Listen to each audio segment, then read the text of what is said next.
हरि ओम.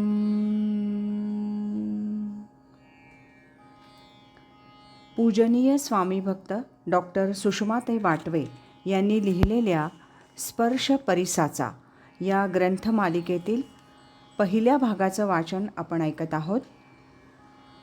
आज यातील प्रकरण पहिलं, लोहो परिसेसी लागला, याचा भाग दुसरा. परमार्थ, अध्यात्म, भगवद्गीता, ज्ञानेश्वरी, दासबोध हे शब्द लहानपणी आमच्या कानावर कधी पडले नाहीत. देशसेवा, समाजसेवा, रुग्णसेवा, दीनदुबळ्यांना सहाय्य करणं ही परार्थाची दालनं मी पाहिली होती, पण परमार्थाचा विचार, साधना याची ओळख नव्हती. सात्विक आहार, निरसं दूध, ताक, फळं, भरपूर व्यायाम, उत्तम अभ्यास अशा वातावरणात 15व्या वर्षी मॅट्रिकपर्यंतचं शिक्षण झालं. मनात येणारे विचार लिहून ठेवणं, त्यामुळे लेखनाची सवय लागली. सभोवती खूप मंडळी असून देखील एकांतात चिंतन करणं मला आवडत असे. श्री नारायणाला, गोपालकृष्णाला सुहृद मानून माझं मनोगत त्यालाच सांगत असे, त्याचीच प्रार्थना करत असे. मॅट्रिकनंतर पुढे काय, घरात विचार सुरू झाले. पटवर्धन घराण्यात पिढीजात वैद्यकीय व्यवसाय होता. आयुर्वेदावर सर्वांचा विश्वास होता. वय लहान असून, आर्थिकदृष्ट्या अनुकूलता असून मिश्र वैद्यकीच्या शिक्षणासाठी मला पुण्याला ठेवण्याचं ठरलं. डॉक्टर व्हावं, जीवनात गरज पडली तर वैद्यकीय व्यवसाय करून अर्थार्जन करावं, गरज नसेल तर वैद्यकीय ज्ञानाचा उपयोग गरजूंसाठी, गोरगरिबांसाठी मोफत करावा. पुण्यात शिक्षण सुरू झालं. 2 वर्ष पार पडली. मला सर्जरीची आवड होती. माझे वडील म्हणत, तू शेवटच्या वर्षात आलीस की तुला ऑपरेशन शिकवायला सुरुवात करू. पण दैवाला ते मान्य नव्हतं. रोग्यांसाठी तन मन धनानं अहोरात्र झटणारे माझे वडील 1946मध्ये वयाच्या 46व्या वर्षी एकदम आजारी पडले. ते त्यातून उठलेच नाहीत.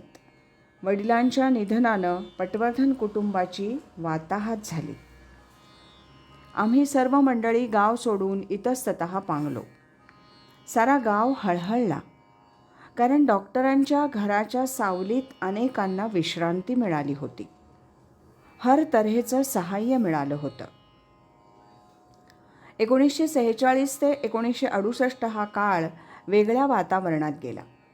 मिश्र वैद्यकाचा शिक्षणक्रम म्हणजे DASF बॉम्बे पूर्ण झाला. वैद्यकीय व्यवसायाला प्रारंभ झाला. पुण्यात माझा संसार सुरू झाला. डब्लिन इथं राहून LM रोटुंडा हे वैद्यकीय शिक्षण घेण्याची संधी मिळाली. पुण्याबाहेर एका मिलिटरी हेल्थ सेंटरवर काही दिवस नोकरी केली, पण तिथं मन रमलं नाही. कुणाच्या हाताखाली काम करण्याचा स्वभाव नव्हता.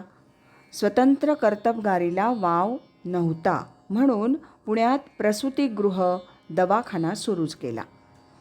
वडिलांच्या उपदेशाप्रमाणे वैद्यकीय ज्ञानाचा उपयोग अर्थार्जनासाठी करत असतानाच मोफत आरोग्य केंद्रावर काम, जवळच्या खेड्यात अल्प किमतीत औषधोपचार सुरू केले. संसार वेलीवर 2 फुलं उमलली, मुलगा मुलगी, दोघंही हुशार. त्यांच्यावर लक्ष जास्त केंद्रित झालं. तथापि केवळ संसारात रमणारा हा जीव नव्हता.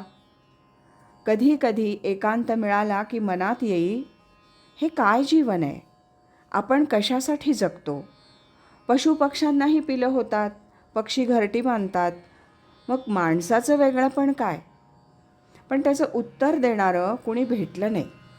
अशावेळी मी स्वतःला जास्त कामात गुंतवून घेई. स्वार्थ परार्थ दोन्ही चालू होतं. 1966मध्ये मुलीला, मंजिरीला शिक्षणासाठी तिच्या वयाच्या 11व्या वर्षी 5 वर्ष इंग्लंडला जाण्याची संधी मिळाली. ती तिकडे गेल्यामुळे माझ्या जीवनात थोडी पोकळी निर्माण झाली.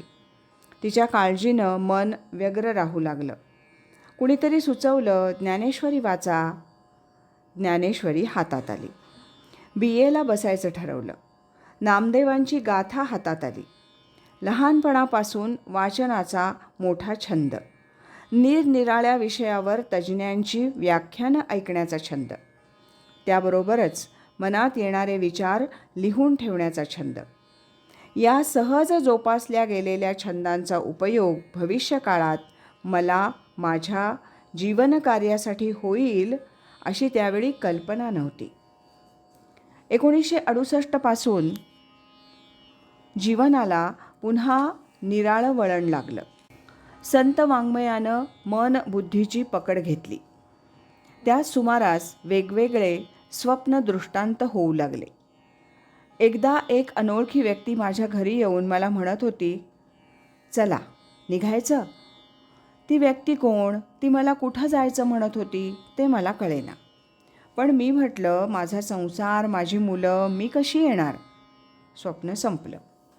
त्यानंतर एक वृद्ध कृश व्यक्ती वारंवार स्वप्नात यायची. ती व्यक्ती पुढे आणि मी तिच्या मागे मागे चालत राहायची. एकदा स्वप्नात घरातच देवीची मूर्ती झळझळीत चांदीच्या प्रकाशासारखी दिसली. मी आश्चर्यानं पाहत राहिले. नमस्कार करण्याचंही भान राहिलं नाही.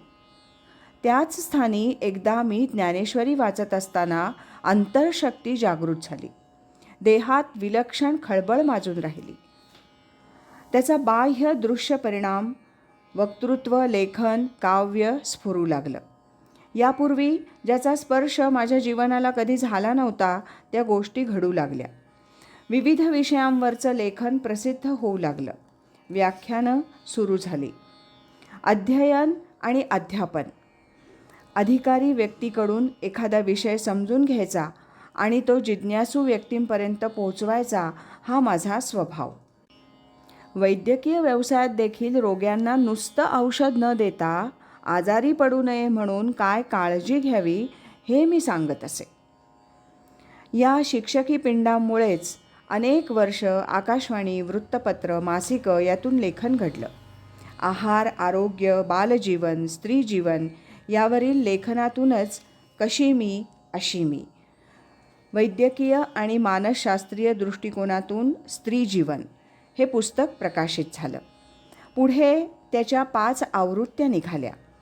या काळात MA परीक्षा पास झाले. ज्ञानेश्वरी कळावी म्हणून निरनिराळ्या ठिकाणी प्रवचनाला जात होते. पण त्यातील विचारांचा जीवनाशी संबंध काय हे कळत नव्हतं. जीवन अभ्यास मंडळ सुरू केलं होतं. बालकेंद्रात दर रविवारी 50-60 मुलं येत होती. त्यांच्यावर सुसंस्कार केले जात होते. पण परमार्थाची जाण नव्हती. किंबहुना परमार्थाबद्दल गैरसमजच होता. परमार्थ करणारी जी थोडी मंडळी माझ्या पाहण्यात आली त्यावरून नकोच तो परमार्थ असं वाटत होतं. जीवनात सर्व काही होतं, पण कुठेतरी अपूर्णता जाणवत होती. जीवनाला पूर्णता कशानं येणार होती ते कळत नव्हतं. अनेक सत्पुरुषांच्या दर्शनाला कुणी कुणी मला नेत होतं, पण तिथं नुसताच नमस्कार करून यायचं. काही बोलणं नाही, प्रश्नोत्तरं नाही, उपदेश नाही. हे माझ्या बुद्धिनिष्ठ मनाला पटत नव्हतं. काहीतरी वेगळं मला हवं होतं, पण ते अद्याप गवसलं नव्हतं. आज इथेच थांबूया. यानंतरचा या प्रकरणातला 3रा भाग आपण उद्या ऐकूया. सद्गुरु असती अंतरात, सत्शिष्याते जागवीत. हरि ओम तत्सत.